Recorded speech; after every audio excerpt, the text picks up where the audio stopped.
Thursday, December 18th here on the Just Baseball Show. Welcome to it. We are playing general manager with the Baltimore Orioles and the Toronto Blue Jays. Good thing is these two teams have already started hot. We're going to go over the moves that they have already done, and then Arm Layton and I, Peter Apple, we are going to get into our favorite moves to make the Blue Jays and the Orioles legitimate World Series contenders, and it is all brought to us by BetMGM. If you haven't signed up for BetMGM yet, use bonus code JustBaseball when signing up, and you will get up to a $1,500 new player offer on your first wager with BetMGM. Here's how it works. Just download the BetMGM app and sign up using bonus code JustBaseball. Deposit at least $10 and place your first wager on any game. If that bet loses, you will receive up to $1,500 in bonus bets. BetMGM, make it legendary. What's up, dude? We haven't had a episode with just the two of us in a little while. No, it's been a while. The hell off the show. I'm excited. That's why we had to squeeze in two today. So we're talking to Cody Punts after this. So we get two, but that's not just the two of us, right? That's a fun third party there. So I'm excited about that. But this is my first playing GM of the offseason. So I'm very excited about that. And yeah, excited to chop it up with you because it's fun when a team, I like a little bit of both. I like it when we have to do everything, but it's also fun when a team's also done some of the work and we just push them across the finish line. So it's a good way to ease in here with two teams that, if they hadn't done anything, it would have been chaos. They got some stuff out of the way. And so now we can kind of just figure out how to finish things off for them.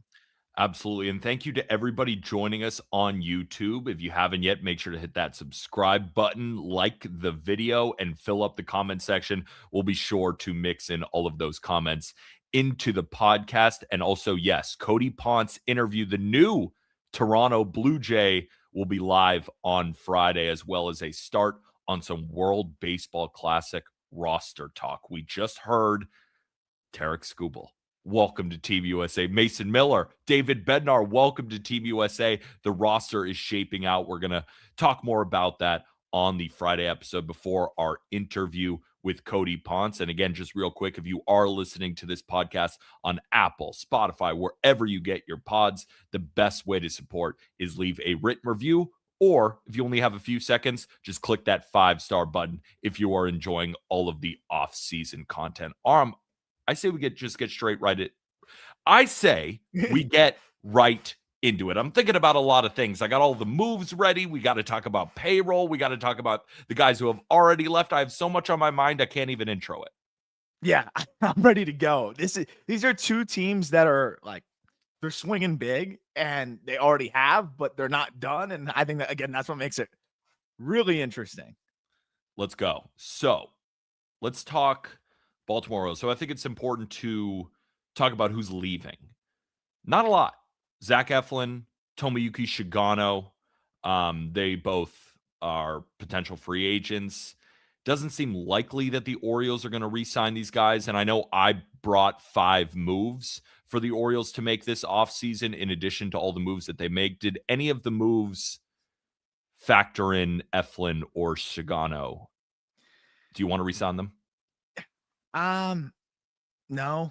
Me neither. I'm okay. Eflin is a consideration, but I think at this point they might as well be better off maybe trying something else with somebody else. So I didn't really look at either of those guys as bring back candidates. And the rivalry between myself and Shigano, we'll see if he gets into Major League Baseball. But I am still open. If he wants, he can come get it. 10 pitches. I still think I could get 2 or 3 hits. I think I'd hit about 300 against him. I'm not even talking about just getting 1. That's fair. I'm talking about putting up legitimate ABs. That's what I thought. I'm going to try to make this happen. Honestly, we might not be able to pull it off until he's 50. And even then, I still think 0 for 10. So I'm looking forward to that. I think I'd set my line at over 2.5. I think a lot of people would be on the under. All right, let's talk about the moves that they've already made. Traded Grayson Rodriguez to the Angels in exchange for Taylor Ward. Now, we've already talked about that deal at length, but has it sat with you a little bit more where you can start to understand where the Orioles were coming from?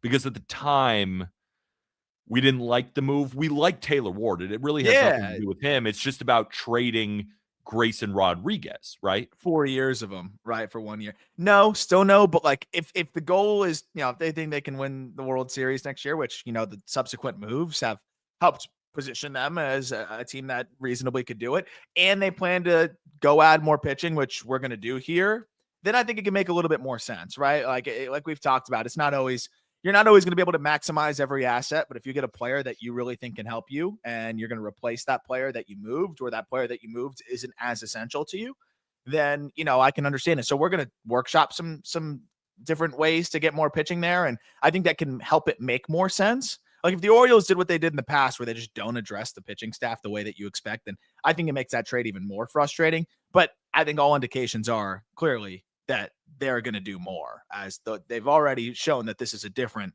We kept saying, like, I'll believe it when I see it. We're seeing it now with the O's, right? Like the Pete Alonso thing, I think in itself just kind of opened our eyes. Like, okay, they're playing a different game this offseason. So I think they're going to replace that G-Rod spot in the rotation. And, I think how they do that will help justify the trade. You already said it. Definition of seeing it. Pete Alonso, 5 years, $155 million, $31 million a year to be the new first baseman of the Baltimore Orioles, pushing Ryan Mountcastle to the bench. And we might talk about potentially trading Ryan Mountcastle.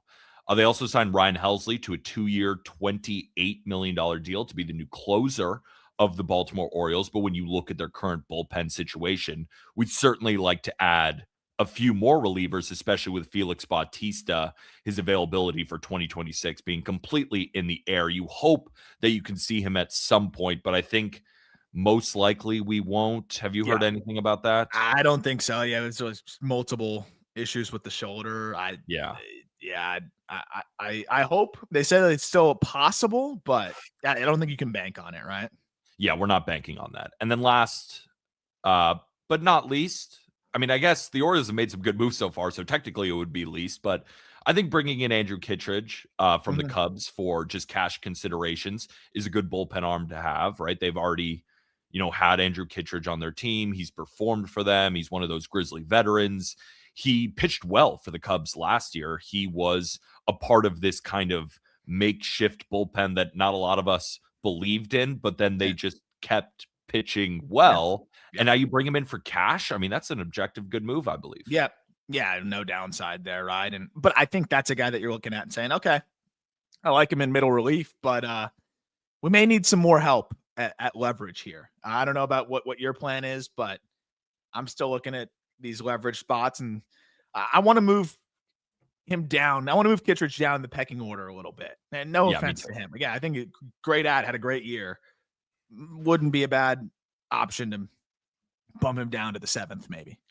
But it's not even about bumping him down, which I would like to, and we will do when we come up with all of our moves. But I'd also just like to add more relievers to this bullpen, because when you Yes. look at it, this starting rotation could use one piece, definitely, maybe even two. The lineup looks pretty set to me, Yeah. but the bullpen, I mean, Mike Elias can go crazy, and he doesn't have to sign any big time names. He can go bargain hunting, and I'm sure you have moves, I have moves, and that's what we're going to go over. But real quick before that, their current payroll right now is about 140 million. But I think it's important to note that their 2025 payroll was 160 million. So they definitely have room to work with Mhm. just to be at what they were last year. And is it okay to go over what they did last year, Orioles fans? Dave Rubenstein, Mike Elias, can we spend a little bit more than last year? We don't have to go up to the luxury tax threshold or anything like that. We don't even have to get up to 200 million, but can we get up to 180 million, Arm? Is that fair? Is that okay? I think so. And by all accounts, it seems like something that they've been open to doing. So let's see it happen, right? I think, especially when you look at the financial commitments that they even have, like even like a Tyler O'Neill, like he'll be off the books in a couple of years. So Yep. I, Taylor Ward will be off the books after this year. And that's salary that they acquired. Yeah, I think you're going to have to pay some of your guys, obviously down the line, but you don't have to pay them yet, and you're probably still not going to pay all of them. So yeah, I think we can spend a little bit here. Let's spend a little bit. It's around Christmas time, Hanukkah time. It's around the holidays. Let's spend a little bit of money. And money that's not ours is always the most It's the entertaining to best to spend. spend. Let's talk about the number one move on your wish list, because my guess is we both want to get a big time starting pitcher. Did you go towards the free agency route or the trade route? Because my first one is going towards the trade route. And I'd like to Yeah. spend some of that money on the bullpen. Yeah. And I got a couple other moves that are going to cost money. So I think in this realm, looking at the potential free agent starting pitchers and knowing that the Orioles have a cluster of not Mhm. only great prospects in the system, but guys like Kobe Mayo, who don't Yeah. really have a spot in this current lineup, or Ryan Mountcastle, or any of these guys, it makes the most sense to trade for a starter rather than signing a starter. Yeah. I mean, I think from that exact perspective, like if Kobe Mayo, you're shopping Mayo around and he's not getting you the like he's not able to headline a piece for a starter or headline a package for a starter that you were hoping for, then of course maybe you can pivot to the free agency side of things. But I think one, Kobe Mayo can headline a package for a starter, and two, I think the Orioles need to figure out what they're going to do there in terms of I don't think you can go back. You can go into this 2026 season with Kobe Mayo in AAA again. Like I No. just don't think that would make any sense. But right now, when you look at the roster, I don't really know where he fits in. So I went the trade route as well because I think you gotta move Mayo. You have the clear needs. We just talked about sometimes teams you got to trade for 70 cents on the dollar. It may be better off than waiting and moving a guy for 50 cents on the dollar because he kind of goes stale in this tweener role, like we saw with Harry Ford. I think this is a spot where you got to convert Mayo into pitching. Yeah, I agree. And I'm also really excited to talk about these moves because when we finish playing general manager for the Baltimore Orioles, we're not going to have two different trades for two big time starters. I know Orioles fans would obviously like that, but we're trying to base this episode in reality. It is Yeah. unlikely that they would trade for Freddie Peralta and a Joe Ryan, a Mhm. Pablo Lopez and a Mackenzie Gore. Let's get one and let's work our way down. So I think that the perfect guy to go get is Freddie Peralta because Freddie Peralta is a guy who you can slot directly at near the top of the rotation, throws a ton of innings, incredibly reliable. And when I look at the Orioles rotation, Trevor Rogers, ton of talent. What's his only problem? Staying on the field. Kyle Bradish, coming off arm surgery. Electric when he's on the field. Dean Kramer, I can't have leading my team in innings. No. And then you even go down. Tyler Wells, I think, is talented. His problem, staying on the field. Cade Povich, a young and exciting arm. So far in Major League Baseball, it hasn't really clicked for him yet. But I want just a solidified guy. And the trade for him, and I'm curious if you think this is too much, too little, just right.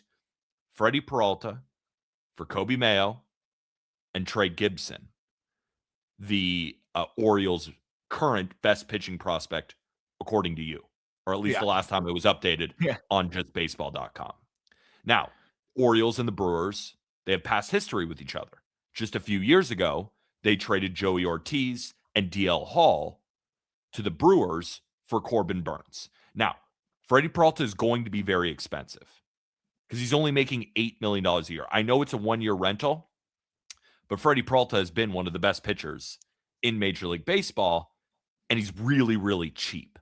Yeah. That feels like kind of the perfect fit in a package because I just don't know for certain if the Twins are going to trade Joe Ryan or Pablo Lopez. And with the Nationals, I think it could happen. The Brewers, I think it could happen. But I like the comfortability of a Freddie Peralta over a Mackenzie Gore because you're kind of buying on that upside. Well, I want a guy who I know what I'm going to get. And that's why I feel like Freddie Peralta, with this current iteration of the Orioles rotation, is the best fit among the potential elite starting pitchers they could trade for.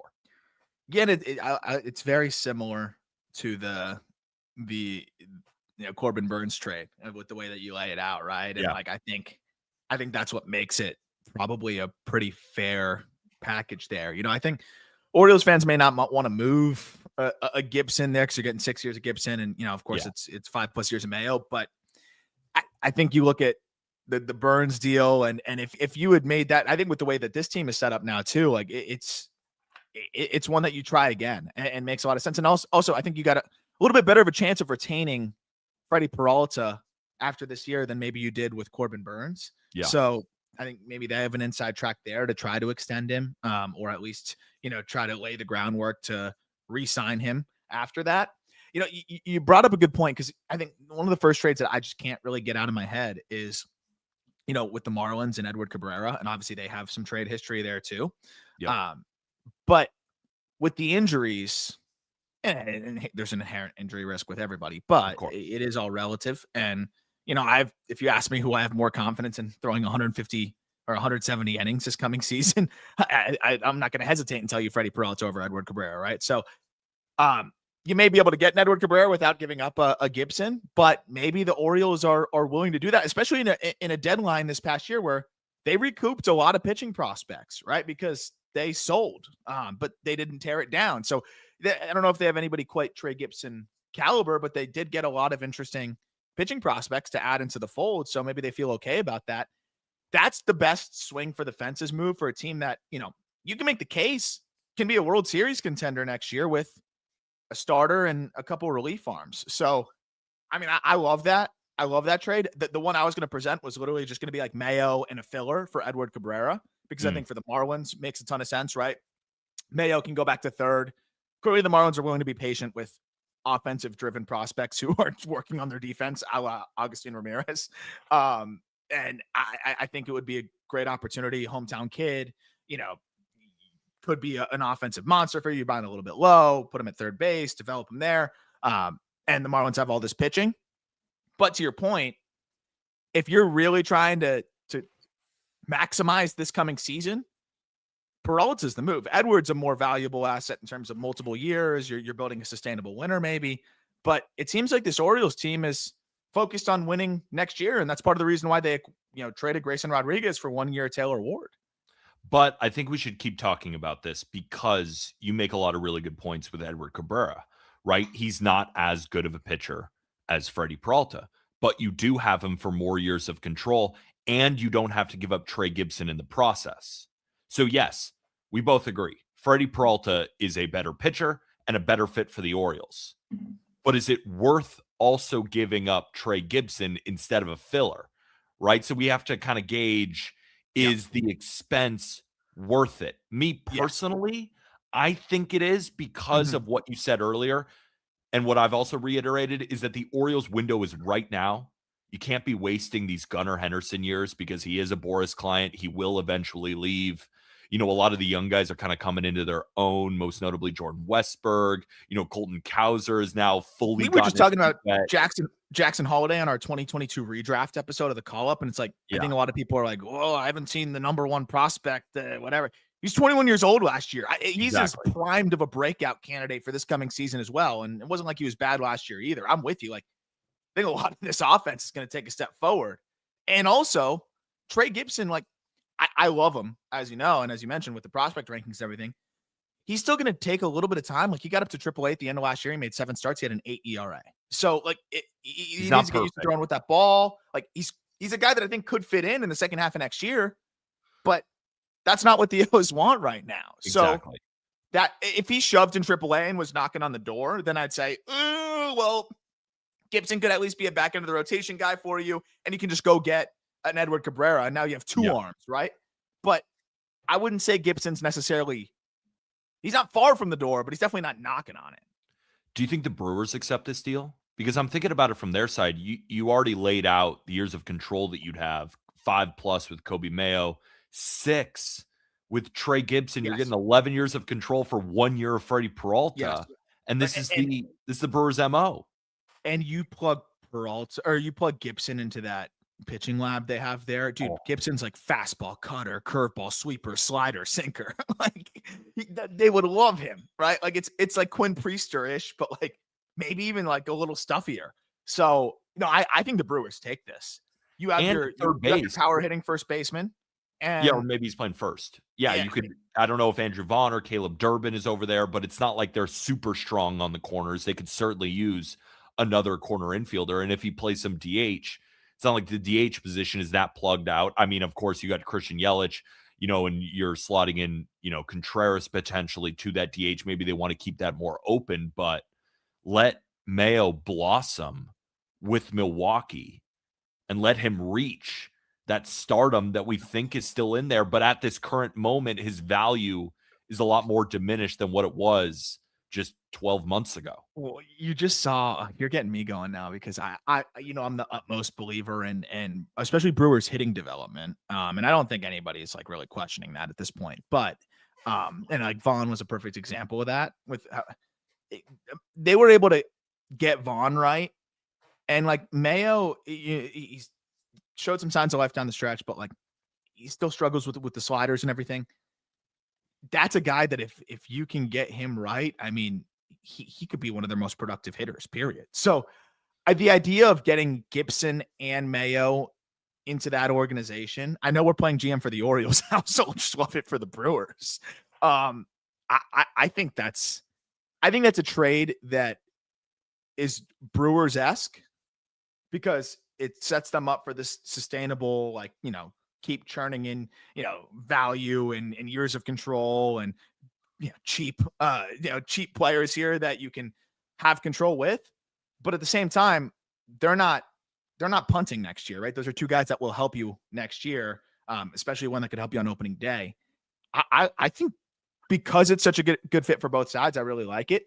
Again, I think the Marlins, the thing with the Marlins is I feel like if that Kobe Mayo and a filler for Edward trade was there, would have happened already. No, I agree with you. Like if that was on the table, I feel like it would have just Peter Bendix would have said, yeah, yep, set it in. We'll take him. Thank you. And then the Orioles would have said, great, let's just do it. The fact that it hasn't been done yet, but also I think that's fair to say, why hasn't a Brewers deal been done yet? Because this feels like an obvious package. I'm sure they're both GMs, Marlins, Brewers, Orioles, they're surveying the market and nothing has been set in stone yet. But to that point, it does also feel a little bit obvious for Freddie. Yes, it does. I think maybe the Orioles are like a little bit like it's a lot to give up, right? So it is. Maybe they're saying, hey, like let's see all of our options and whatever. But if you could just trade a blocked guy for 3 years of a starter who was fantastic last year in Edward, and maybe you have to throw in a Boston Bateman or whoever you acquired at the deadline, it's pretty sweet. So I think we stick with the Brewers move because I don't know. I think the Marlins are like, and I don't blame them, but I think they're holding pretty strong on their price. And like, if I'm going to have to push close to like 80% of that Freddie Peralta package. Yeah, that's what I'm saying. Like maybe they want more than Kobe Mayo. Just give me Freddie for a year and I'll figure it out later, especially with, as you mentioned, the financial flexibility. I think the most valuable component to Edward Cabrera is how cheap he is. Like his ARB number is so low with 3 years of control. That's where like a team like the Padres, who are just handcuffed. Yes. That's where I could see the Marlins maybe leveraging that more. Whereas the Orioles have money to spend. Peralta's cheap and that helps. But like, I think for a team that wants Cabrera, it's going to be a team that's maybe up against the luxury tax or something like that, or doesn't want to spend, or like the Cubs who never want to spend. Like that's where I could see it. All right. So move number one, it's confirmed. We have traded for Freddie Peralta in exchange for Kobe Mayo and top pitching prospect Trey Gibson. Welcome to the Baltimore Orioles, Freddie Peralta. And now when we look at their current rotation, you have Freddie Peralta as the one, you have Trevor Rogers, you have Kyle Bradish, you have Dean Kramer, Tyler Wells, and Cade Povich. That's 6. Is your next move bringing in another starting pitcher? Because I have a low budget deal that, again, is one of those pitchers that makes me feel comfortable. I want to add comfortability to this Orioles rotation, right? We're looking at a guy like Michael King, who, again, is coming off an injury-plagued season. Super high-end talent. What is he going to want? Is it going to be super high AAV? I don't really want to go there. I want to stick on the starting rotation. But are you good here? Do you want to keep moving on? On the road, yeah, it's funny because I'm thinking about the rotation. I think about the depth now, right? Because okay, you did trade some of your perceived depth going into this coming season. Yeah. And then like McDermott, Brandon Young, like who else is the depth not there? In love. You probably need to sign a depth arm. So who are you thinking? Like, even if it's just arm. I feel really good that Nick Martinez could give me 140 innings next year. Ooh, I like and I think he's going to be really, really cheap. Throw strikes, right? Can kind of those days where the bullpen has gone 3-4 days in a row, you can almost sometimes piggyback a Nick Martinez for just 4 innings, Well, still throws strikes, limits hard contact still at an elite rate. He's not a super sexy signing, but he's going to be cheap. And I think he becomes one of those Orioles pitchers where at the end of the season, Nick Martinez cost $9 million and he gave us 130 innings, both in the bullpen and in the rotation. He was a godsend and he barely cost anything. And he's not crazy old. He's 35 years old, so he's obviously no spring chicken, but he's coming off another good season. He's pitched in a ballpark that is so susceptible to home runs and has always put up a respectable ERA. You look at the underlying metrics, and they're still totally fine. Nobody's talked about him. And you forgot he was a free agent, dude. Exactly. You slot him into like the Cade Povich, Tyler Wells situation, where if either Wells or Cade Povich hits, great. Nick Martinez is more of a swing man in the bullpen type. Well, and that's the biggest thing. That's the biggest thing is because if the Orioles are balling out, let's say, and they want to upgrade the rotation at the deadline, they can go do that. But you're like, oh, well, what do we do with Nick Martinez? That guy's comfortable in the pen.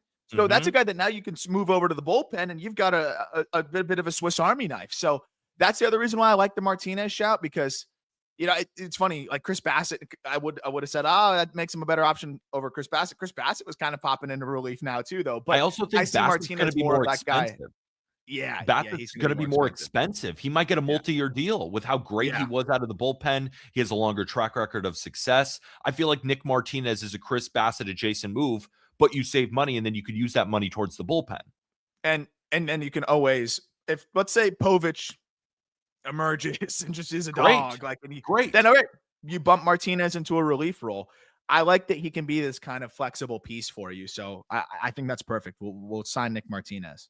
Because I was also thinking about potentially Jacob Junis, but I want Nick Martinez because I want more of an established starter who can also throw in the bullpen rather than a guy who's good for 2-3 innings in the bullpen, but you don't necessarily want him going 5. Yeah. And I want a guy who goes 5. All right. So we just signed Nick Martinez. Did you have anything else before we talk about bullpen and maybe a bench bat? Now the Edward trade was the one that I can't escape, and I still think is possible and could happen. And I think that's going to be more of an internal thing with the Orioles. How confident are they in this year versus like the 3-year window, whatever it may be. But that was really it. And then, you know, most of my other takeaways are what we're going to get into here is I think they need a left-handed reliever, and those aren't plentiful right now. I came up with a left-handed reliever, Sean Newcomb. Not super sexy, but he had a damn good year last year. You know, between he went over to the A's, especially put up a 1.75 ERA when he was dealt at the deadline from the Red Sox. You know, and he's potentially even a guy who could open for you and maybe throw 2-3 innings. I mean, he's had a history as a starting pitcher as well. Not the best. He threw 92 and a third. Right? 92 ton of innings last year. Yeah. I want guys who can fill up the innings. And again, there might be in a vacuum, right? Like, you know, this comment from Kay Williams, Danny Coulomb reunion. I always mispronounce his last name. Coulomb. I think. Coulomb. Now you're making me forget. Producer P, do you have the exact pronunciation? He's giving us the finger. You give us the finger? All right. Well, yeah, we're going to need you to hop in and give us the perfect pronunciation. Coulomb. I think I nailed it. Can you say that again? Yes. Coulomb. I'm going to give you the baseball reference pronunciation guide. Yeah, definitely country not. Of origin, please. He actually had a nasty year. 2.3 ERA over 43 frames. Yeah. He's a good pitcher. And again, I'm totally fine signing him. And maybe I'm buying too much into the I want innings thing. But coming off 92 innings, pitched in multiple different ballparks, going over to Sacramento and putting up an ERA below 2, the underlying metrics look good. He looked good last year. Yeah. That was my idea, but I could be on a random lefty. Yeah, I admittedly was just going to give you a random lefty and just say, like, let's roll with this guy. So I was looking at Fairbanks, but I think they need a lefty, though. So I agree. And I think we could do better. I'd rather get depth because we signed Helsley. Pete Fairbanks is a sexier name. But again, we don't have a huge payroll to work with. I want to stay Coulomb. Perfect. Thank you. Coulomb. Coulomb. His nickname's Frenchie. I want to stick in the general basis of what the Orioles are used to doing. Because, yes, we could go get Fairbanks. We could go get Michael King. Are they going to do this? I still have to be convinced. And Michael Eyes didn't come out and say, we're going to sign a free agent pitcher. We're going to sign a starting pitcher, trade for one. We're going to sign multiple closers. He didn't say that. He said kind of what we're alluding to here. And now I also, if we're talking about high-end relievers, I'd like to bring in Pierce Johnson. Pierce Johnson, another really good reliever for the Atlanta Braves, kind of one of those underrated arms because he wasn't closing out games for him, but he can work the 7th. He can work the 8th. He's going to be a lot cheaper than a Pete Fairbanks. And you already have Ryan Helsley as your closer. You have Andrew Kittredge. And now you bring in Pierce Johnson. You can bring in Sean Newcomb as well. You still have Keegan Aiken. It's not the greatest bullpen in the world, but it's a pretty cheap bullpen. Yeah. And I think it brings them from below average to what, a top 12 to 15 bullpen in Major League Baseball. When you have that lineup and you have Freddie Peralta at the top of the rotation, I still feel good. And I think Yennier Cano is going to bounce back, man. There's no way he's going to be that bad again. I think he will. So, yeah, I think that makes sense. I mean, Pierce, what does Pierce get? What, because I was looking like Sir Anthony Dominguez, but he's just kind of volatile. And I feel like you have some volatility at home with Cano. I think he might be back.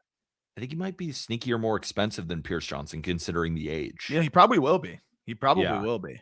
So, are we going Newcomb and Pierce Johnson?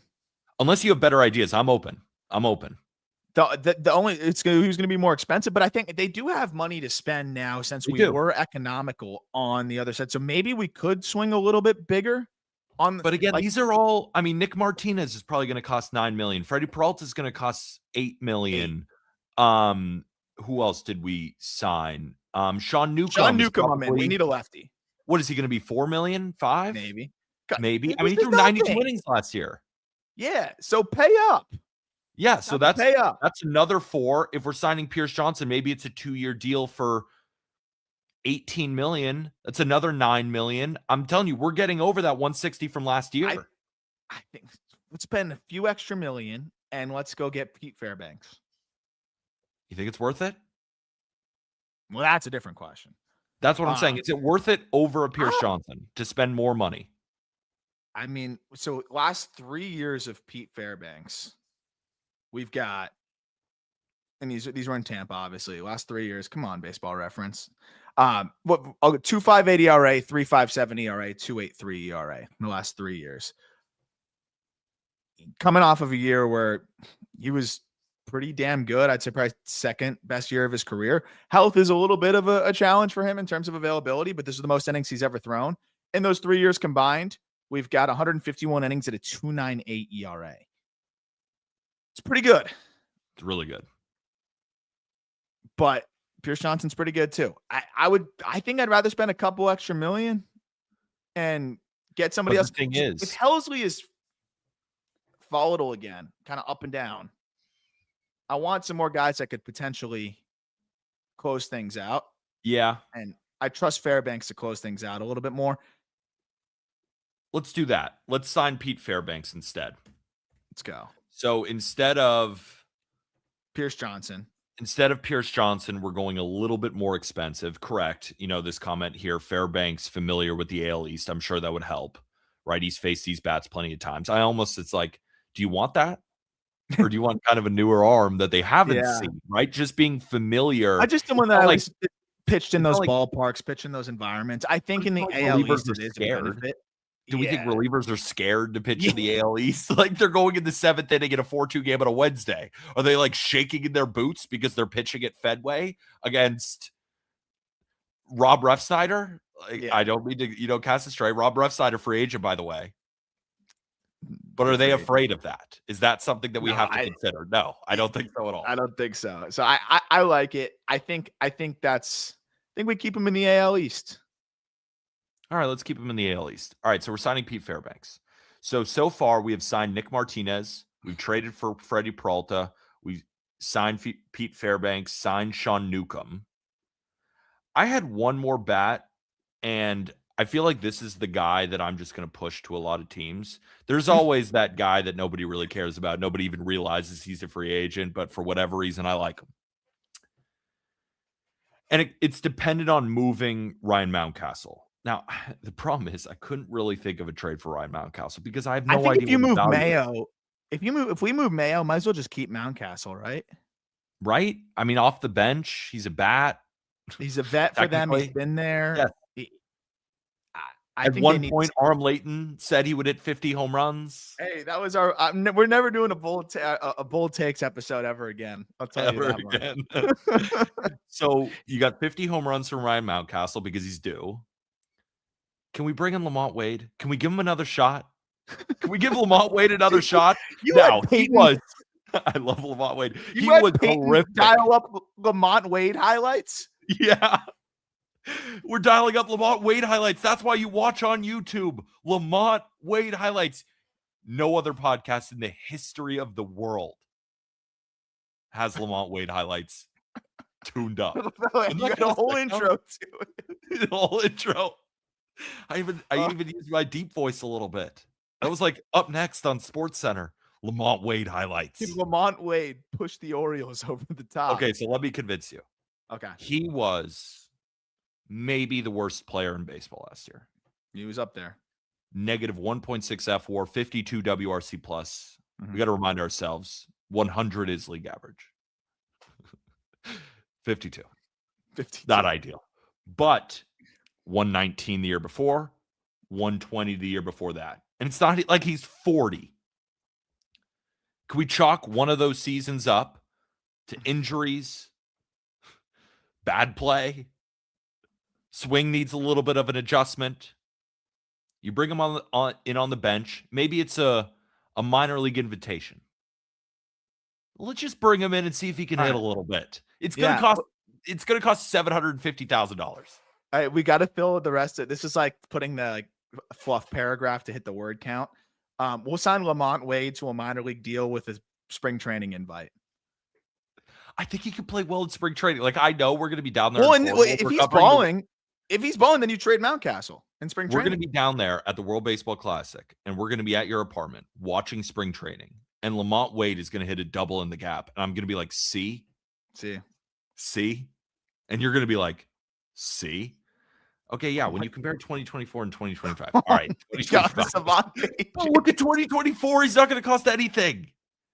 Podcast P, why are you going to give us a thumbs up? What's up?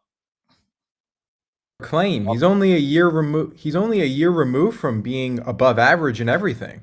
That's what I was trying to give you, like a silver lining, a benefit of the doubt. This wasn't Peter slander. Yeah, this is not some random guy just pulled off the street here. Lamont Wade was 20% better than league average in both 2023 and 2024. Peyton, do we think we can get a podcast Pete? Can we get him on a minor league deal? You think? I think we can get him on a minor league deal.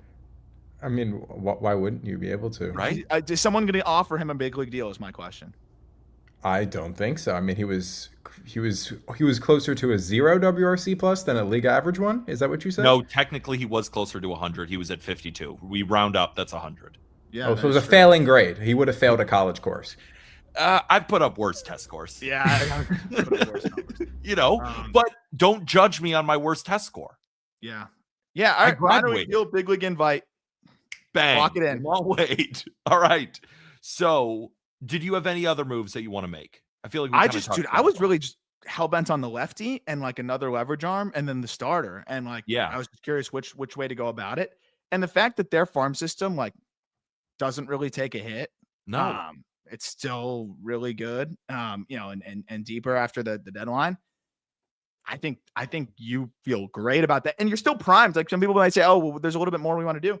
You're set up now. You still have all the prospect capital to go do it at the deadline if you guys are performing well. So I think that's the great foot forward here and puts the Orioles in a spot where I think, obviously it's other teams to lose, like the Blue Jays and even the Yankees, but like the Orioles have every bit of the ability to win that division with that team. 100%. And they've already signed Pete Alonso. They've already signed Ryan Helsley. They brought in Andrew Kittredge. This team has already made moves. right? They brought in Taylor Ward. So they've gotten 2 big bats already. We don't really need to add anything to the lineup. Just to recap on this lineup, you got Jackson Holliday, Jordan Westbrook, Gunnar Henderson, Pete Alonso, Adley Rutschman, Taylor Ward, Dylan Beavers, Colton Cowser, and Samuel Basayo. On the bench, maybe you trade Ryan Mountcastle because Lamont Wade has one of the greatest spring trainings you've ever seen. You have Jeremiah Jackson as kind of your utility guy. You still have Tyler O'Neill. You have Leody Taveras on the bench. And your rotation looks like Freddie Peralta, Kyle Bradish, Trevor Rogers, Dean Kramer, Tyler Wells, Nick Martinez, Cade Povich. That's depth. That's top-end talent. You have upside. You have a pretty high floor. Ryan Helsley, your closer in the bullpen, followed closely by Pete Fairbanks. You have Andrew Kittredge. You have Sean Newcomb, Keegan Aiken, Yanier Cano. I still believe in Cano. And that's a pretty damn good team. Yeah. And we didn't spend crazy. We didn't spend crazy at all. We kept them about around what they were like last year. So if the Orioles show us throughout the rest of the offseason that they're willing to go far beyond, maybe we'll look back on this episode and give them props and say, wow, we were too conservative. But in this format, we are still going beyond what their payroll was last year, not going crazy, but solidifying the Orioles as one of the better teams in the American League. Yeah. Yeah, I'm with you. I love it. And the thing that gets me, the last thing I'll say about the Orioles is this team, I think, could become the World Series contender that they're capable of being just through internal improvements, right? Like, I'll bet a lot of money that Jackson Holliday is better than a 96 WRC plus, that Gunnar Henderson's better than a 120, that you're going to get more than 352 plate appearances from Jordan Westbrook, that Samuel Basayo for a full season here is going to take a step forward, that Colton Cowser is better than an 83 WRC plus. And I don't know if Adley Rutschman will be hopefully play more than 365 plate appearances and be better than the 91 WRC plus. Maybe all of those things don't happen, but I'd bet on the majority of them happening. And if that happens on top of the additions that they've made, this team's going to be good. Let's get after it. All right, we're going to take a quick break, and then we'll come back and play general manager with the Toronto Blue Jays. And I'm trying to find the whoosh.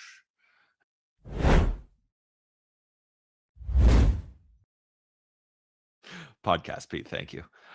Let's play general manager with the Toronto Blue Jays. Now, the Blue Jays have already done a lot this season, but there are a few more moves, a few big ones, where we can take this Blue Jays team from already, of course, legit World Series contender to potentially over the top. Let's talk about things that they've already done. So they signed Dylan Cease to a 7-year, $210 million deal. Now, there are some deferrals, but that's the entire deal. They signed Cody Ponce, who we're going to talk to on Friday, to a 3-year, $30 million deal. And they recently just signed Tyler Rogers to a 3-year, $37 million deal. Aram, when you look at the Blue Jays' notable moves so far, got to be pretty encouraged. Oh my gosh, yeah. I mean, how couldn't you be? I mean, not only are they, there's one thing where you see like teams that are aggressive and, eager after a great year and, sometimes they just spray the board. These are, I mean, they're spending, but I think they're savvy moves. So obviously Cease, I think Cease just went to the highest bidder, and that just was what it was going to be, just that. But I still think that's a guy that you have the opportunity here to potentially have your ace, right? And I think that's what they're betting on. And I think I feel really good about the rotation with the Jays, but they need a guy that has the upside to be, a front line guy. And there you go. As soon as this year, I love hedging with Ponce as a depth arm, to add, and then Rogers fits so well in that bullpen that had so much volatility last year in terms of command. Now you just get a strike thrower who gives you a totally different look. I love the way that they've approached this offseason already, and they're definitely not done as well, which makes it really exciting. So let's talk about their current payroll.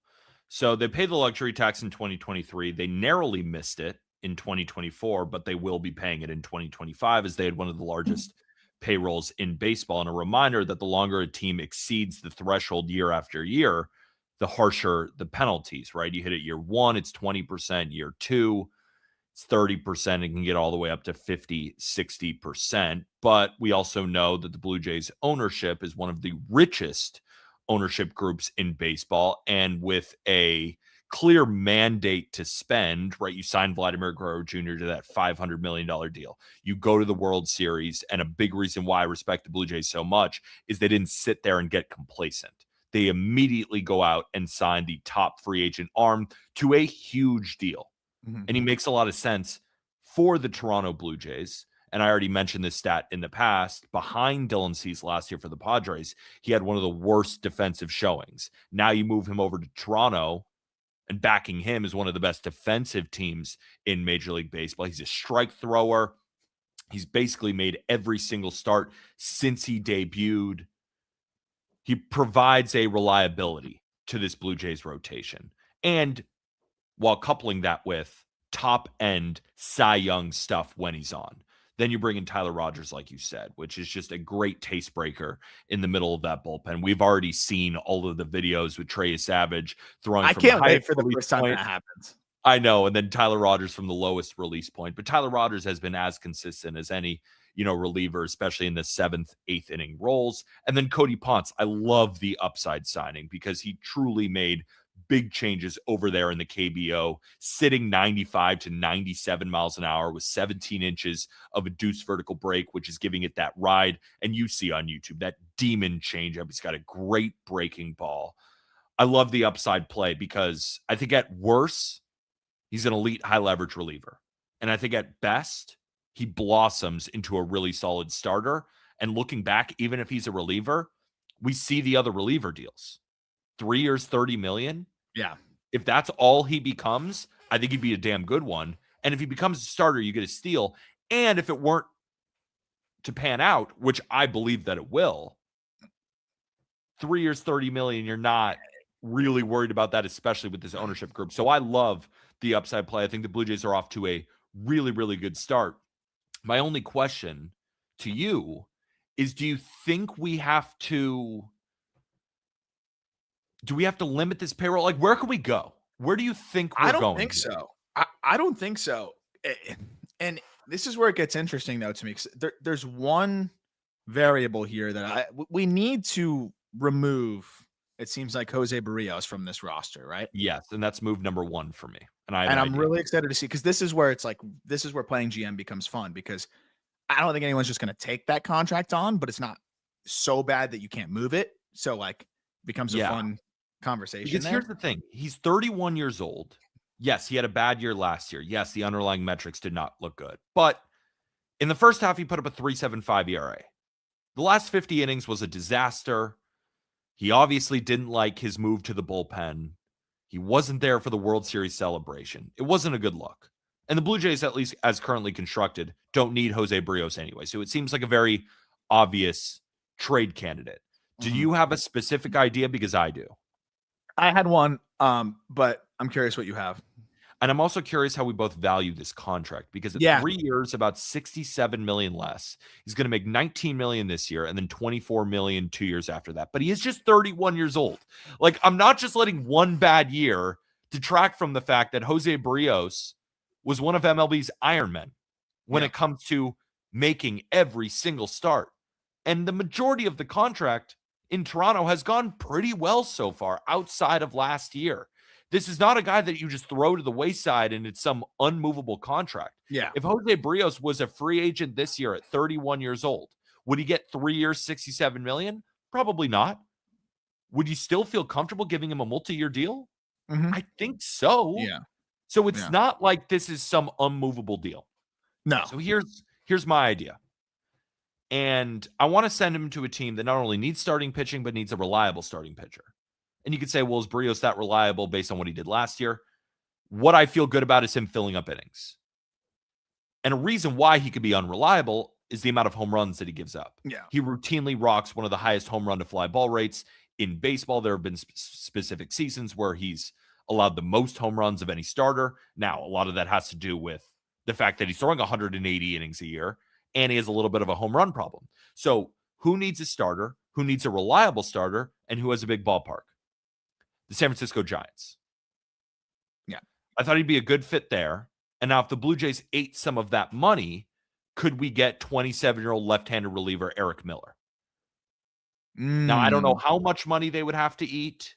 Maybe none of it. I think this team needs a lefty too. So I think you're all over it there. Right? That's what I was I trying to think think they needed a too. lefty. I've always really liked Eric Miller. Now, I'm sure the Giants would not just want to give him up, but you bring in Jose Barrios. I look at the current Giants rotation. I mean, he's slotted right in the middle of that thing. Yeah. Right? I like Landon Roop, and maybe he now becomes your 5, but the number 5 starter is not exactly someone you want to rely on all season. I'm not talking about Landon Roop. I'm talking about Kai-Wei Tang. Yeah. And I mean, it's funny because like before they went out and just got Adrian Hauser, I would have been like even more. They need somebody like that. So they did. They went out and got, you know, an innings eater type, presumably. But I agree. Like they need another one. They need more. Don't we want to compete here, Giants? Like yes. I don't think that's fine. And I understand the Giants don't want to give long-term starting deals to pitchers. I understand that. This is not a long-term deal. I understand that Bryce Eldridge is basically off the table, which means you're out of the sweepstakes most likely for a Freddie Peralta, Mackenzie Gore, a Joe Ryan, a Pablo Lopez. So how do you add to the starting rotation without signing a big long-term deal, bring in somebody reliable? I feel like maybe Jose Barrios isn't the perfect fit, but it's a damn good one. He helps. The other team I was thinking of with the same criteria, but I don't know exactly what the fit would look like in terms of what would come back to the Jays, because it depends on what our other moves are for the Jays. And it might be part of the reason why maybe we have to do the other moves first and then decide is because I look at the Padres and like, obviously they don't have a ton of money. So you're going to have to offset that, right? So you probably need Cronenworth going back the other way. You could probably also throw in Yuki Matsui, who's not, you know, it's not a totally negligible amount of money there either. I think he's going to be making like $7 or $8 million as well. So you could combine those two, and it's pretty close to offsetting. Maybe eat a little bit, and it's an interesting swap there that helps the Padres. But then you think about, okay, Matsui makes sense. Like, still a guy that I think could become an even better reliever than he's been. But where does Jake Cronenworth slide into this team situation here? It's a cluster. And I just don't think. Yes, I think what we're trying to do is shed salary. So I don't want to do salary swaps. And I also, if you're trying to move off Nick Pivetta, I don't know if you're necessarily wanting to take on salary. Yeah, that'd be my feedback.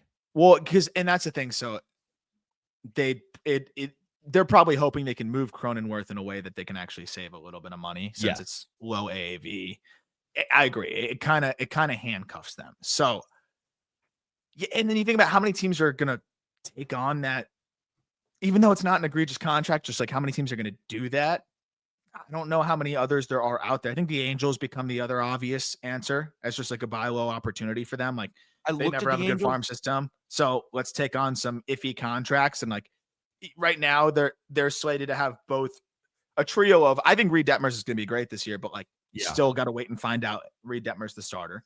Grayson Rodriguez needs to be healthy. Alek Manoah, we'll freaking see. So the Angels make sense too, but that could just almost be just a straight salary dump to the Angels. I looked at the Angels and I just thought to myself, who would I want back in return? And they've also just started to sign all of these guys. It does seem like the Angels want to operate in that type of bucket. Do they want to take on $67 million? I don't know, but I think this is also a good recommendation for my guy Sean. Do you think the Mets could be a Barrios team? I think potentially. I think they'd rather go get Michael King or something if they're going to sign a pitcher. I think Stearns would rather go cheap and maximize some guy than someone that's kind of capped. I have a larger trade with the Angels that I want to make anyway, so okay, let's talk. Maybe we can nestle Barrios into there or drop him from it. So like, we could talk about that. So I think the default is Giants, but I have a larger trade. I may pitch you on. Okay. So give it to me. Should we just go straight to that one? Okay. I'm down to go straight to that one because again, I have some big free agent moves, but if we're talking about, we got to shed some salary in order to make these moves. So I think.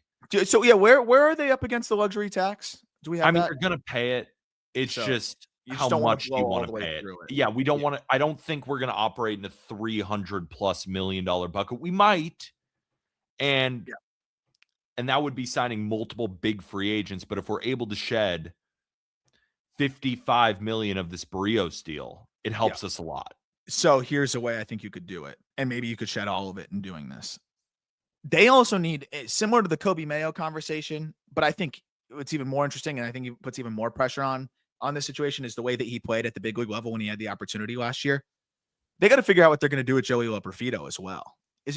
Joey Loperfido is another guy that just shouldn't be in AAA this coming season, right? Yeah, he's too good. Yeah, he's too good for it, and he's versatile. I understand it's just a weird roster situation for the Blue Jays because of how much depth they have and Nathan Lucas and all these different guys.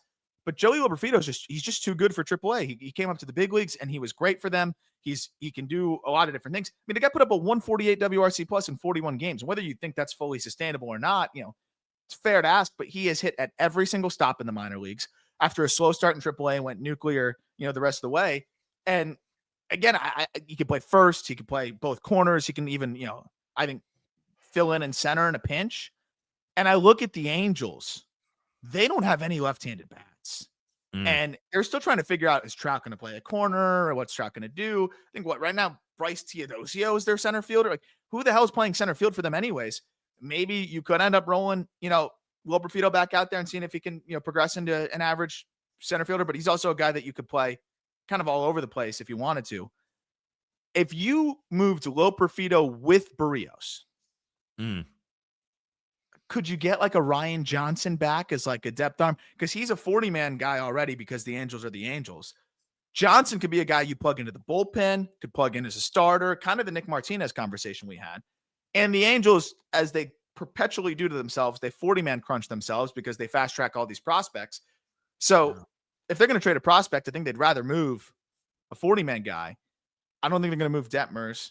So I think even though it's not a lefty reliever here, Loperfido and Barrios for Ryan Johnson. I know it's really weird. It is really weird, but it makes sense. But it also kind of breaks my brain because are you telling me Barrios and Loperfido only get you Ryan Johnson? That would I guess we're assuming the Angels eat every single everything. dollar. Everything. And there's people out there that think Ryan Johnson's like a top 100 kind of guy. So I love how you said there's people out there. Do you trust those people? Do you trust those people? I respect all opinions. Okay, yeah, very nice. So here's the funniest part. They brought Ryan Johnson up to the big leagues. Said, go be our reliever. He floundered in that because he didn't throw a freaking pitch in the minor leagues. Then they sent him back to high A and said, you know what? We want you to be a starter. And Ryan Johnson in 12 starts pitched to a 1.88 ERA in high A. I know it's high A, but a 1.88 ERA, 30% K rate, 4.5% walk rate. Let's take him. Because maybe his value is a little bit lower because the Angels want him to play third base for whatever reason now. But maybe they could eat a little bit more and get a little bit more. Like eat a little bit of money and get another piece. I want to shed all of this. That's what I'm saying, because they want to spend. I'm good with this. Yeah, I want to spend. Nuts. I want to shed all of this. I don't think Blue Jays fans are going to be super upset to say, all right, we got a potential top 100 prospect for Barrios and Loperfido, and the Angels are eating every cent of that contract. And then if you're the Angels, you're getting a potential guy who can fill in at a bunch of different positions, and Jose Barrios, who really isn't that bad.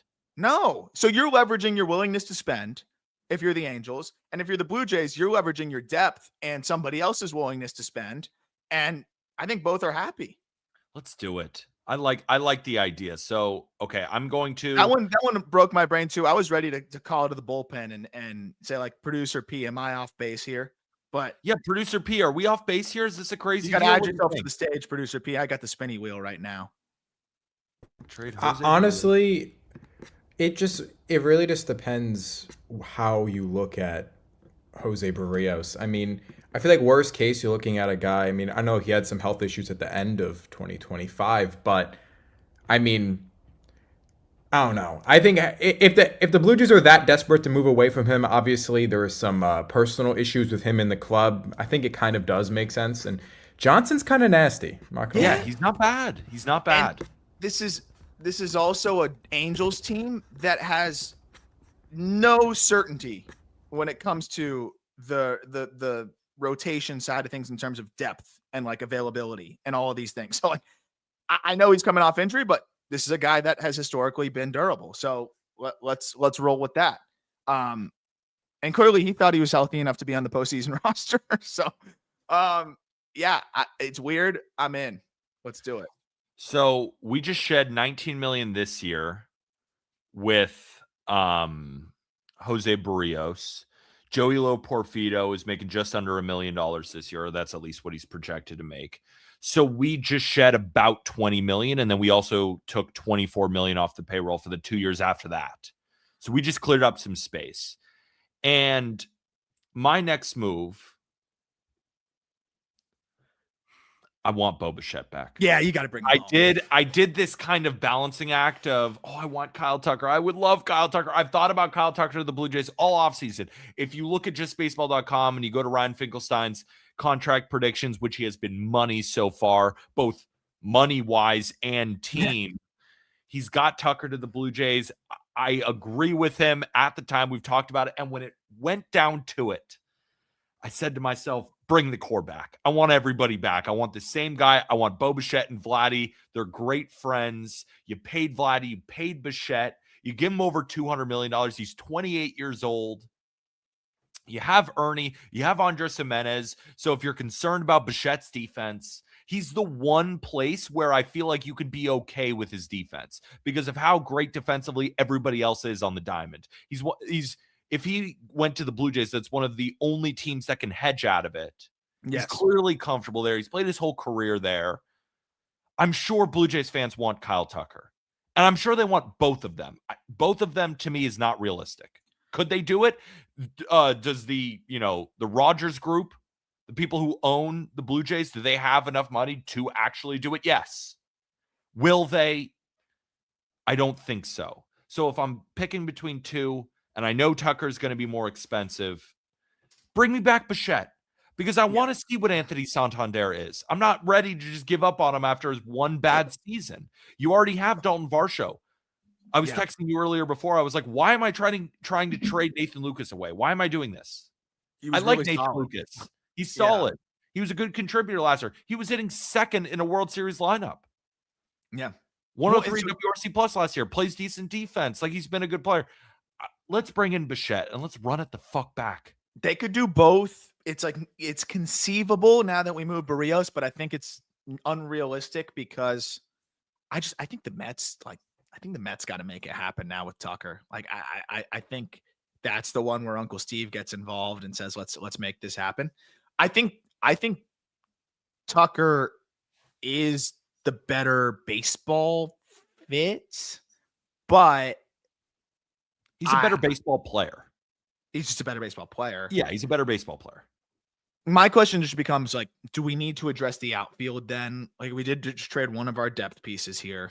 I don't think so, but because we have Miles Santander was a gaping hole of uselessness like last year. So he won't be that. I don't know how much better he'll be, but he won't be that bad. So you're hoping he'll get better. You have David Schneider on the short platoon. You've got Miles Straw as fourth outfield depth. Yeah, I think that's, again, people may want Tucker instead, but I think Bichette just fits really well for everything they want to do too. And I think for the fans, it's this core that can, I think stay together for a good amount of time here. Because we understand Kyle Tucker is a better player. We understand this. But sometimes a certain core of guys just has something. And I believe that the Blue Jays have that. Right? And you want to bring back those guys because maybe you bring in Kyle Tucker and you remove Bo Bichette. Yes, in a vacuum, Tucker's a better player, but you have no idea how the fit is going to go. What if in his first year of a mega deal, like a lot of deals go, he struggles? You want to go win the World Series again this year. You know who won't? Bo Bichette. He's paid. We saw what Vladdy looked like after he got paid. We saw this unbelievable postseason run. Let's get Bo Bichette the money that he deserves. I think what Fink said, he projected him 8 years, $208 million. I like it. I mean, could he get a little bit more, less? He's 28 years old. Depending on, are you paying him as a shortstop? Or are you paying him as a second baseman? It was recently reported that Bichette would be willing to move to second base. Mhm. You're paying for the bat. And I've said this Yeah. from the very beginning. Special wrists. This guy's got special hands. He's going to hit forever. Yeah. And he bounced back in a huge way. Bo Bichette, Yeah. believer, stand up. Yeah. Stand up. Arms. Sit down. Jack, sit down. You're seated. I'm standing all the way up. Bichette's the man. He's 28. Give him 200 plus. The only other thing I could think of from like a Loperfido, Lucas trading one of those guys would be moving one of them for a leverage arm, like a leverage reliever. I just don't know how many of those trades, like how many of the Harry Ford for Jose Ferrer deals are out there. Like, I agree. I mean, maybe there is, and we're just not thinking of them, but it doesn't seem like those grow on trees. Yeah, it could happen, and that's one worth mentioning. Like, if it's out there, great. But like, we weren't even thinking about Jose Ferrer as a It makes sense now. I get it, but it just didn't even cross my mind. So maybe there is an iteration of a Loperfido for reliever trade instead. But again, I think through this could allow the Jays to go sign another relief arm if they wanted to. And I don't know if that, like, do you think we need to do that? Because right now we talk about the bullpen. They did a good job of addressing the bullpen for this coming year as well by going to get a Louis Varland, right? Yep. Lauer is this great swingman depth option for them as well. We mentioned Rogers now in late innings, Jimmy Garcia as well. Is there, like, do you see a need to go get one more reliever? I want to swing for the fences reliever. I think we have the money to do that now. No, I'm not talking about a big time reliever. I'm talking about a cheap reliever who you could end up getting a ton of value. Okay. Because he's been hurt. I want to bring in Hunter Harvey. Okay. I like it. Because Hunter Harvey, not that long ago, was one of the bigger pieces moved at the deadline when it comes to relief pitchers. Mm-hmm. Really good career. Gets hurt. Couple years. Inconsistent with injuries. Now he had, I think it was hip abductor or something bad. 2025, but he's projected to come back healthy next year. Still relatively young. That's a guy who I think is going to be pretty cheap, but has closer upside. And I like a move like that when we're swinging for the fences a little bit, because if we bring in Bo Bichette at $26 million average annual value, we're still getting up there a little bit on the payroll, and we can still do more. But I don't think that the Blue Jays right now need a $30 million reliever. We brought in Rogers. We brought in Ponce. They've given those deals out already. Yeah. I'd rather swing for the fences on a $2 million deal for Hunter Harvey. I like the fit. You sold me. I'm in. And what's interesting too is they might have their lefty from within here that they could also add to the bullpen. Depending on how things go with Ricky Tiedemann, he'll be back from TJ. Yeah.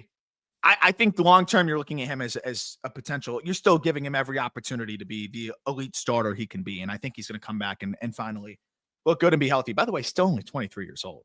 Yeah. But to ease him in now, like with a team that is looking at the World Series and he's coming off of TJ and they want to manage the innings, he could end up being a guy that, he throws in the minor leagues. They're building him up a little bit. They want to keep him available for the end of the year. And then he transitions into a relief role a little bit and could be a lefty out of the pen for them. And if it's the Tiedemann I saw as a prospect the last couple of years, or a couple of years ago, I should say, that guy will be nasty out of the pen as well. So they've got an internal option there too. That, you don't want to fully block either, but you can't pencil in.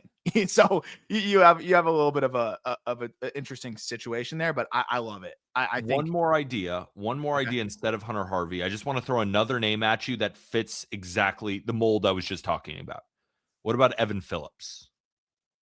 That's another really good bounce back candidate. I think Phillips cost a little bit more and give you a little bit more of a chance to have more upside. And I would probably prefer to go Phillips, to be honest. Let's do Phillips instead. Let's do Phillips. Sexier. Let's do Phillips. It is sexier. And he might might be a classic, more, like switching teams after the World Series and go from there. He might be a little bit more expensive, but we can spend more money anyway.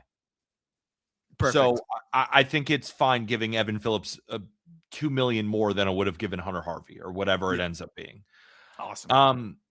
The thing is, I thought when I wrote down my moves, I kind of thought I addressed the left-handed reliever with Eric Miller because I'm trying to find an upgrade over Fluharty or Little. And I don't know necessarily if Eric Miller is an upgrade. I'm just a big fan of his. Big body guy. He's got an array of pitches, throws hard. I think he's gross. Now, you can look at the numbers and be like, oh, just watch him for a little bit. Look up Eric Miller highlights on YouTube and tell me you don't want that guy in your bullpen. Could we shoehorn like Brock Burke from the Angels in that trade? Can we but is Brock Burke, I don't think he's better than Fluharty or Little. Again, if I want to add a lefty reliever, because we have lefty relievers, we have two of them. I want to get a better one, and I feel like Eric Miller has more upside. We got money. We got a little bit of money, brother. I know, but I'm looking at the available left-handed relievers. It's not great. It's not great. Like Justin Wilson, I don't think is an upgrade. Andrew Chafin, Jalen Beeks. Drew Pomeranz Pat just Corbin at leverage. You try Pat Corbin out at leverage. Yeah. You know what I'm saying? Like, I mean, we could trade for JoJo Romero. That was the other trade I was thinking about with Will Profito. I didn't know exactly where that fits in. Can we bring in another Rogers brother? That idea just came to me from our YouTube comment right here. Ooh. Is he available? I don't even know if he's available. I never know where the Rogers brothers are. I saw that and immediately thought to myself, that sounds awesome. Can we make that happen? Is he available? Is he available? Let me see. Where's Taylor Rogers right now? He's a free agent. Do we just bring him in for the bit? Honestly, we have to. It'll bang on a graphic. Yeah. Yeah. I'm here for it. And he's been good too. Go throw with your bro. Trading for Adrian Morejon. This is another comment suggested here.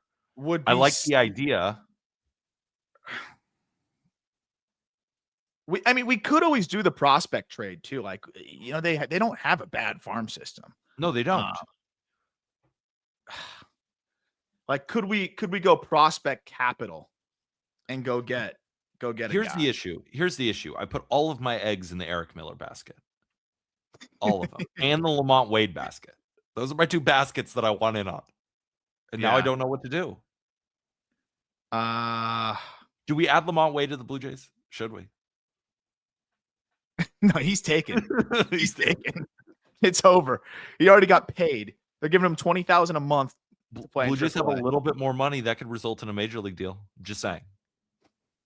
We might be able to push Lamont Wade's market up. We could get him $1 million. We should invoice his agent if we do. I don't know. A trade might be hard to pull off because they have like this wide gap here of. Yeah, they have JoJo Romero makes sense. They have top end prospects that are too much for Morejon, but then the rest the Padres would never accept. No, I think we go JoJo Romero. We just make a trade here. Okay, let's think of one on the fly because we signed Evan Phillips and we trade for JoJo Romero. I like RJ Schreck a lot, and I think, but that almost might be an overpay. You would know better than me. Yeah, that could be a name that you just made up for the podcast. Yeah, JoJo Romero's making $5.8 million this year. That's an estimate, and he's got another year arbitration. So you got about 2 years of JoJo Romero. Or no, is it? Or you might just have one more year of JoJo Romero. Is it just 1 year of JoJo Romero? I think so. I'm looking on Spot Track right now, and it's all confusing. It's a bunch of Peyton. Can you put his Spot Track podcast P? Excuse me. Can you put his Spot Track contract up on the screen for everybody to look at? Just I think it's 1 year. I don't feel like an idiot. I think it's 1 year. I think he's in the last year of ARB. So I don't think it's going to be that. No, I think it's going to be nothing then. So maybe Schreck is too much. Schreck is probably too much. I think we could just throw some random prospects here. What do we want to move? Who would the Cardinals want? Get in your Heim Bloom bucket. Yeah. What is Heim? What is Heim interested in? I think it's funny because like a couple of the Blue Jays prospects like slipped through the Rule 5 draft. Like, so now I'm like, oh, no one's going to want those guys. Cardinals have plenty of catchers. They don't need them.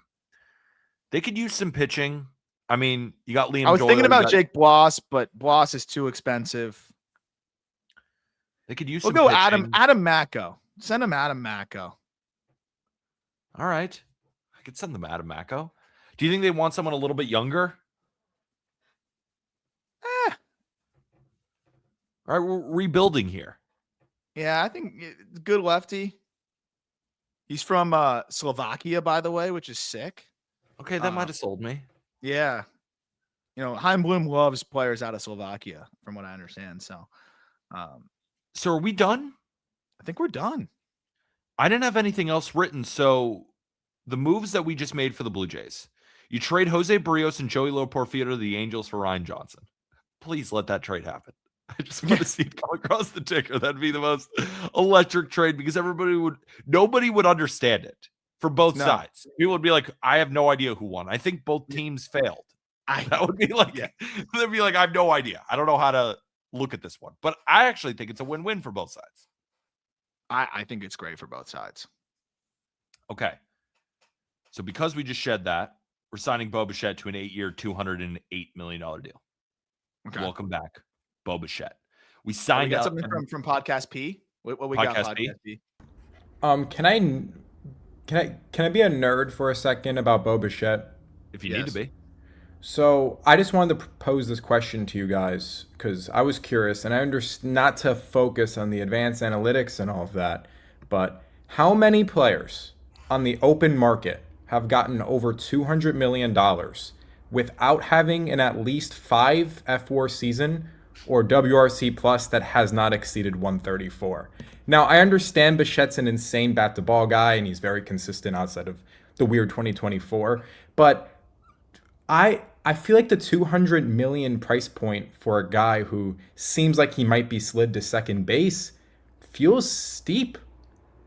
It feels steep, but then again, all these contracts are steep. And at the end of the day, you're paying him at $28 million. And I think the way you phrase that question isn't exactly fair to Bo Bichette. Of course. You said nothing has been higher than a 134 WRC plus, but basically every single season he's been somewhere between a 120 to a 134 WRC plus. He's never had a 5-win season, but he's had multiple 4.5-win seasons. Yes. He is 28 years old. That's the big one. Is it a lot of money? Yes. I think that's one of those deals where it's like I think that's what he is worth. Like there's no like, and it's the age thing. It's the age thing because you're going to defer some of that money. It's not going to be that high of an AAV, and I think it gives them some wiggle room. But I'm with you. Like in terms of high end like impact, like it is a little bit limiting. But I also feel like his game's going to age well where he's just going to be that even at like 33, 34, 35, just going to be a 120 WRC plus probably, maybe better and rake. And then there's just the intangibles. But yeah, I think there's going to be a world where it's spread out over a longer term and then you're deferring some of it and it's going to be pretty cheap on an annual basis so you can justify that bigger number. But I do think it's fair. Like how many guys have gotten 200 plus million that have never had more than a 5 F4 season? But the other thing is, how many guys have hit free agency at 28 years old with 20 F4 under their belt? Obviously, there's been plenty, but not a ton. And I think all those guys have probably, made a good amount of money. Also, big one on the ticker, Tyler Austin, guaranteed big league deal with the Cubs for $1.25 million out of Japan. That's where the Cubs are deciding to spend their money? Hell yeah. Well, he's off the board. We can't bring Tyler Austin back from Japan. I was about to do that as the final move here. Yeah, that was my next segment. I'm excited to dig into that, though. So here are the moves. Traded Jose Barrios and Joey Porfido to the Angels for Ryan Johnson. We re-signed Bo Bichette to an 8-year, $208 million contract. Talk about the contract however you want. I think it's fair what Podcast Piece said. Is it similar to a Dansby or a Semien deal where it's 7 for 175? Maybe. But it's in that range. It's in that range. We're re-signing Bo We'll Bichette. defer it down to the value of 175. Yes, we'll defer it. We're going to sign Evan Phillips. I want to swing for the fences right-handed reliever. Could he become a legitimate closer? Yes. Could he flame out? Also, yes. Cheap. I think this bullpen can afford a swing for the fences type guy who's also cheap at the same time.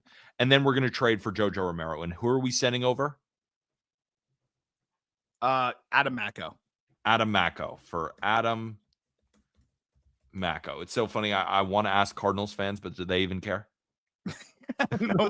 Do they even care what they kind of get for JoJo The Romero? Blue Jays added Macko to protect him from the Rule 5 draft. So, They like him. They like him enough. Maybe Chaim Bloom likes him. So now when we look at the Blue Jays team, Bo Bichette is back. We have Andres Jimenez. We have Ernie Clement. That's kind of your shortstop, second base combo. Addison Barger at third, Anthony Santander, Alejandro Kirk, Dalton Varsho, Vladimir Guerrero Jr., Nathan Lucas, George Springer. Offense is set. In the rotation, Gosman, Cease, Bieber, Savage, and Cody Ponce. Barrios is gone. You have kind of Eric Lauer as your 6. Do we need another back-end starter just in case? Or are we hoping Ricky Tiedemann can be that guy? I like Tiedemann paired with maybe, Ryan Johnson. I don't know where he's at. Ryan Johnson now. Yeah. I don't know where he's at in his development, and I think Bloss will be back healthy at some point, if not relatively early. And Bloss looks like a good depth arm at the very least, too. And then in the bullpen, so you have Jeff Hoffman, Jimmy Garcia, Tyler Rogers, JoJo Romero, Evan Phillips. Taylor Rogers. Oh, no, we didn't go Taylor Rogers, too. Oh, no, we didn't. Tyler were... Rogers, JoJo Romero, Evan Phillips, Louis Varland, Brendan Little, Tommy Nance, and Eric Lauer. Such a good team. That's such a good team. That's a World Series contender. And we're not even spending buku bucks. And if you were... Oh, Bowden Francis, another one. We forgot about him. Oh, yeah, they got still on the team, right? Yeah. Or did he get traded somewhere? Why do I think he's on the Angels? No, he's there. What happened to Bowden Francis? No, he is on the Blue Jays. Yeah. So I think we're good. Why did I remember? Was I dreaming about Bowden Francis as an Angels uniform, like a graphic that I saw? Is that just not even real? Maybe is that in the graphic graveyard for us? It might be. So you have all of these guys without spending crazy money. And I'm sure, Blue Jays fans listening to this, some of them want Kyle Tucker as well. Sure, go out and get him. But what we're trying to do here is build a realistic team, playing general manager from a realistic lens. And do you get both of them? If they do both, hell yeah. Hell yeah. Take them. That'd be awesome. And we will come and sing your praises like you wouldn't believe. But this is, I think, a realistic option that puts you right back into World Series contention. And maybe this is enough to go over the top. Anything else before we say goodbye, Arm? That's all. My King Brennan Davis, I believe, just signed a deal with the Seattle Mariners, minor league deal there. So the Yankees let him go. That was our guy. Yeah, he hit for minor league free agency. He balled for the Yankees too. Then he got hurt again, jumping up against the wall. He was balling in AAA. So, well, what can you do? Also breaking news. Logan Webb is in for the World Baseball Classic. I'm excited to talk more about that stuff too. Absolutely. On Friday, again, paired with our interview with Cody Ponce, we're going to talk all World Baseball Classic. So we'll save that for Friday's episode. Thank you to everybody for joining us here live on YouTube. Before you go, all we ask, just hit the like button on the video and make sure to subscribe if you are new to the channel, or if you're a veteran of the channel and you just haven't subscribed yet, make sure to hit that big red subscribe button. And if you're listening to us on audio, Spotify, Apple Podcasts, wherever you get your pods, best way to support, leave a written review or a 5-star review, or both. And of course, go get yourself some Just Baseball merch. I'm rocking the athletic long tee. Arm, normally you're rocking some Just Baseball merch. You have a nice sweater on, though, or maybe it's a long sleeve. Yeah, it's a long sleeve. I usually have the JB stuff on. I took the day off. I'm sorry.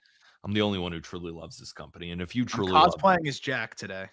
If you truly love Just Baseball, go get yourself some Just Baseball merch. Perfect gift for the holidays. Another perfect gift for the holidays if you want to get somebody special.